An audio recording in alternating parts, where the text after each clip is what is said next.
नमस्कार, प्रियम learning pedagogy में आपका स्वागत है। अगर आप हमारे चैनल पर नए हैं तो इस वीडियो को लाइक करें, शेयर करें और सब्सक्राइब करें। साथ ही बेल आइकन को दबाना ना भूलें।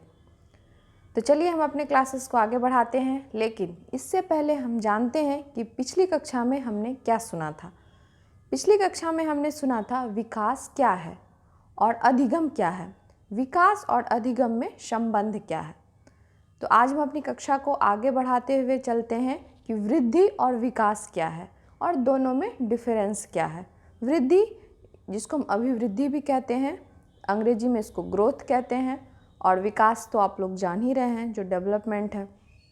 तो वृद्धि क्या है? वृद्धि से हमारा अभिप्राय होता है शारीरिक वृद्धि, यानी जिसे हम देख सकते हैं, जिसे नाप सकते हैं, जिसे तौल सकते हैं, वो हमारा वृद्धि कहलाता है। जिसमें भार हो, ऊंचाई हो, मोटाई हो, पतलाई हो, वो सभी चीज़ जिसे हम देख रहे हैं कि इसमें कुछ न कुछ परिवर्तन हो रहा है, वो बढ़ रहा है, तो वो हमारा वृद्धि कहलाता है। लेकिन जहाँ तक विकास की बात आती है तो विकास जो है वो निरंतर चलने वाली प्रक्रिया है। वृद्धि एक सीमा तक आकर रुक जाती है, लेकिन विकास नहीं रुकता है, जीवनोपर्यंत तक यह चलते रहता है। तो विकास जो है वो निरंतर चलने वाली प्रक्रिया है। विकास योग्यता पर निर्भर करता है।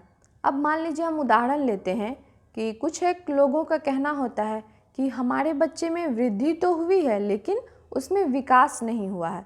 तो इसका मतलब क्या हुआ कि बच्चा जो है वो बड़ा तो हो रहा है लेकिन वो कुछ भी नया नहीं कर पा रहा है। वो मतलब जहाँ तक था, जैसा था, जो कुछ जानता था, बस उतना ही कर रहा है। लेकिन देखने में वो लग रहा है कि उसकी लंबाई बढ़ रही है, उसका हाथ पैर बढ़ रहा है, या फिर उसका जो खाने का जो डोज होता है वो बढ़ रहा है, लेकिन उसकी जो बुद्धि है, जो कार्यशैली है, वो नहीं बढ़ रही है। तो वो हमारा विकास हो जाता है। अब कुछ एक विद्वानों का कहना है, जैसे हर्बर्ट सोरेनसन जी का कहना है कि विकास जो है वो अंतःक्रिया प्रक्रिया है, यानी कि विकास आंतरिक और बाह्य दोनों को मिलाने के पश्चात जो हमारा रिजल्ट होता है, जो उसका प्रतिफल है, वही विकास कहलाता है। यानी विकास आंतरिक तौर पे भी है और पर्यावरण यानी बाह्य हमारे आसपास का जो वातावरण है उससे जो कुछ मिलता है वो भी विकास कहलाता है। अब इसमें से हम लोग क्या करते हैं, कुछ एक पॉइंट्स बनाते हैं। अगर आप लोग चाहते हैं इसको नोट करना तो नोट भी कर लीजिए कि विकास और वृद्धि में क्या अंतर है। वृद्धि और विकास में अंतर, आप लोग चाहें तो इसे नोट डाउन कर सकते हैं। कॉलम बना लीजिए, एक साइड वृद्धि लिख लीजिए, एक साइड विकास लिख लीजिए, और पॉइंट वाइज जो है इसको लिखते चलिए।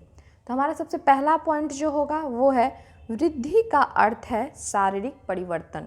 जैसा कि मैंने आपको बताया कि हमारा शरीर जो है वो बढ़ते जाएगा, जैसे जैसे हमारा उम्र बढ़ेगा वैसे वैसे हमारे शरीर की आकृति भी बढ़ेगी।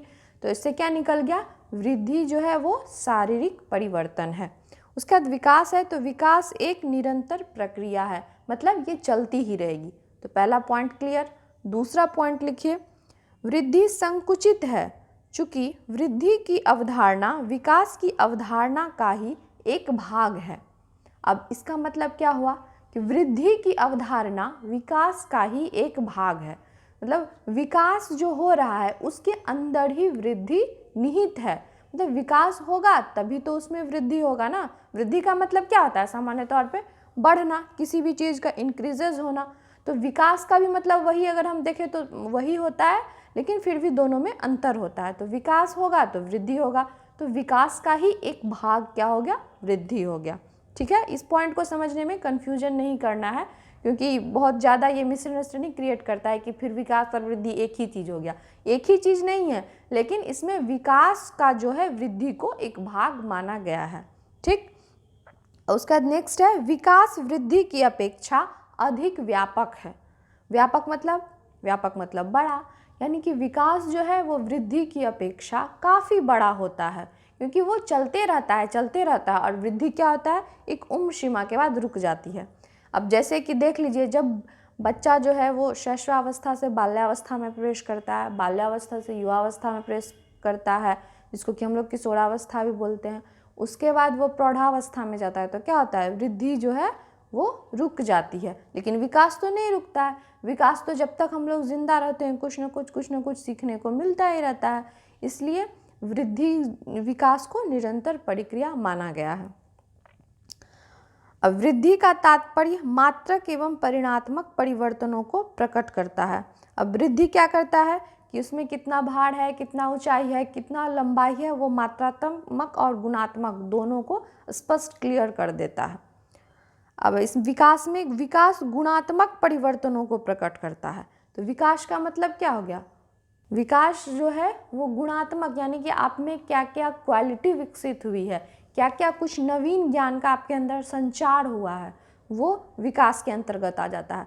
तो जहाँ पे गुण हो गया वो विकास हो गया, जहाँ पे परिमाण हो रहा है वो वृद्धि हो गया। ठीक है, क्लियर। अब हमारा लास्ट पॉइंट है, वृद्धि निरंतर नहीं चलती और शिशु काल के पश्चात धीमी पड़ जाती है।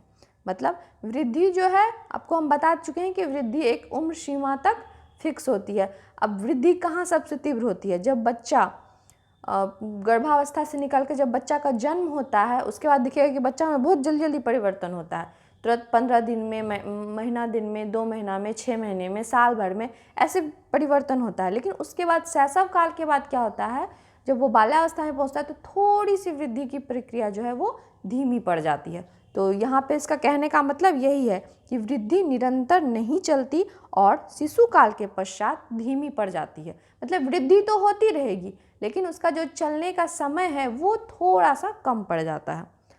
अब नेक्स्ट है, विकास की प्रक्रिया लगातार चलती रहती है, वह रुकती नहीं है। मतलब बार बार मैंने आपको ये बताया है कि विकास जो है वो जीवन पर्यंत तक चलती रहती है, यानी कि जब तक जीवन है तब तक विकास होता रहता है। तो ये था हमारा वृद्धि और विकास, और वृद्धि और विकास में अंतर। आशा है कि आप लोग अच्छे से समझ गए होंगे और इसको नोट डाउन भी कर लिए होंगे। धन्यवाद।